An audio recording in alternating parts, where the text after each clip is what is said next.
Today, we're going to break down one of the most confusing and frankly painful dynamics in a relationship. What's really happening when your partner seems to be running away from the very love you're trying to give them? You know exactly what I'm talking about, right? Everything seems to be going great. They're charming, they're smart, basically everything you've ever wanted. But then you get a little closer, maybe there's a small disagreement, and boom. It's like a switch just flips. And suddenly they're distant, silent. And that silence, it just leaves you spinning. You start replaying every conversation, every little thing you did, and you become convinced that you must have done something wrong to push them away. It's such a lonely and confusing place to be. All right, so let's get right to the heart of it. Let's talk about that confusing silence. What's really going on when they just shut down? Okay, this is probably the most important thing to grasp, so listen close. Their withdrawal is not about a lack of love. It's about a deep, hidden fear. That coldness you feel, it's a shield. So, what is this fear? Where does it come from?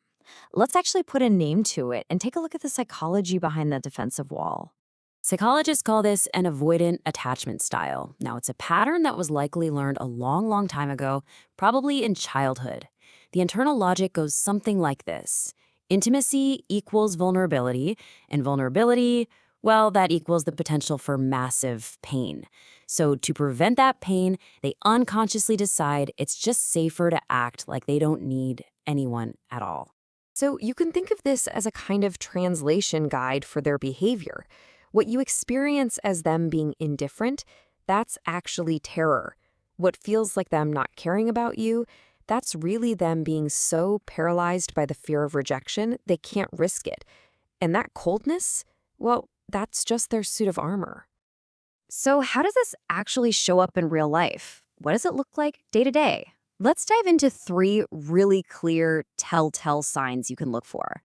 And you'll see these 3 behaviors really build on each other. It all starts with a high sensitivity to rejection, which leads to a habit of hiding their true self. And that all culminates in that sudden withdrawal, the silent treatment, the moment they feel threatened. First things first, they operate from a place of deep insecurity. Think of it like their internal radar is just constantly on, scanning for threats, and it is incredibly sensitive. They can take one tiny negative detail, a shift in your tone, a quick glance, and their brain can blow it up into absolute proof that you're about to leave them. And this pretty much captures their internal logic perfectly. It's a preemptive strike. They feel what they think is the sting of rejection, and their defense mechanism screams, "Get out, protect yourself now," before the real pain hits.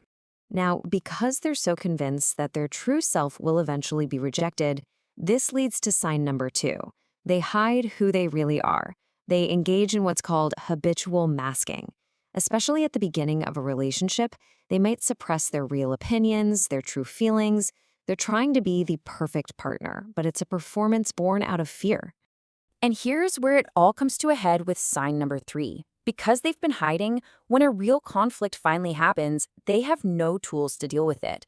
The performance is over, there's a real issue on the table, and their only option is to retreat. This is where the stonewalling comes from. Silence becomes their safest refuge.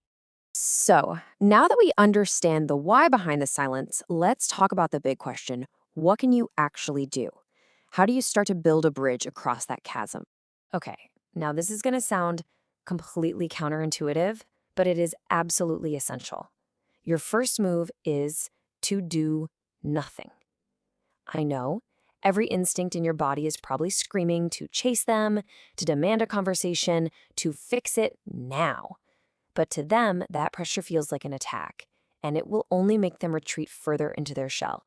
So instead of pushing, your new job is to become a source of unwavering stability. Let them have their space. Don't force them to communicate. Just consistently, through your actions, express kindness and goodwill. You have to prove that you are their safe space. Ultimately, your goal is to offer them something they've probably never really had, a relationship where it's truly safe to be vulnerable. You're proving over and over that you won't abandon them or punish them for having feelings or making a mistake. Now, I've got to be honest, this isn't a quick fix. But with this approach, you can start to create the conditions for a real thaw. And let's never forget this fundamental truth. Nobody really wants to be alone. Their behavior is a defense mechanism. It's not a true desire. Deep down, underneath all that ice, they crave the very connection that they push away. When you can shift your own perspective from "they don't love me" to "they are afraid," you completely change the dynamic. You stop reacting to the cold behavior, and you start responding to the fear underneath. And that is the key that can unlock everything. Look, it requires immense patience and strength. And it's not about fixing them. It's about creating an environment where they feel safe enough to begin healing themselves. So the real question is, are you prepared to build that safe harbor for them?